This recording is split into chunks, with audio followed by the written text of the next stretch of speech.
Seorang tokoh masyarakat sekaligus relawan Prabowo Subianto dan Gibran Rakabuming ditembak orang tak dikenal. Peristiwa itu terjadi di Sampang, Madura pada Jumat 22 Desember pagi. Korban penembakan orang tak dikenal itu diketahui bernama Muara, 50 tahun. Korban ditembak saat sedang mengobrol dengan 3 orang temannya di depan toko pinggir jalan Desa Banyuates, Sampang. Dilansir dari Tribun Jatim, pelaku diduga berjumlah 2 orang. Saat melancarkan aksinya, pelaku berboncengan memakai sepeda motor. 2 orang tersebut memakai penutup wajah serta helm. Mereka bergerak mendekati korban kemudian melesatkan tembakan sebanyak 2 kali. Setelah tembakan dilesatkan, pelaku langsung kabur, sedangkan korban dilarikan ke rumah sakit. Akibat peristiwa itu, korban mengalami luka di bagian pinggang dan dirawat di Rumah Sakit Umum Daerah Dr. Sutomo, Surabaya.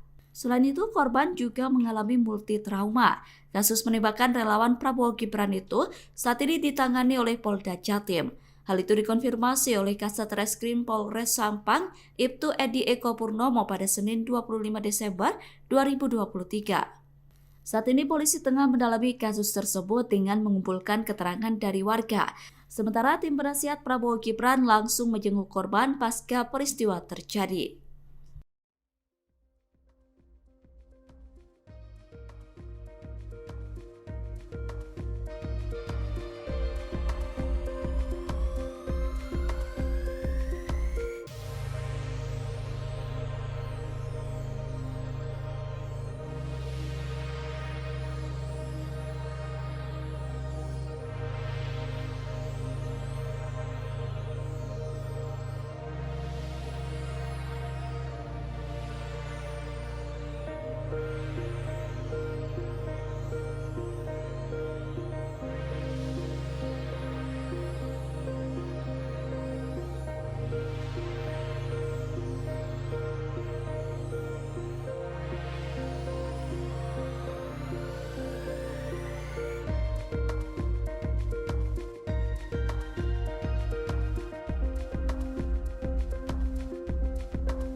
Download Tribun X sekarang, menghadirkan lokal menjadi Indonesia.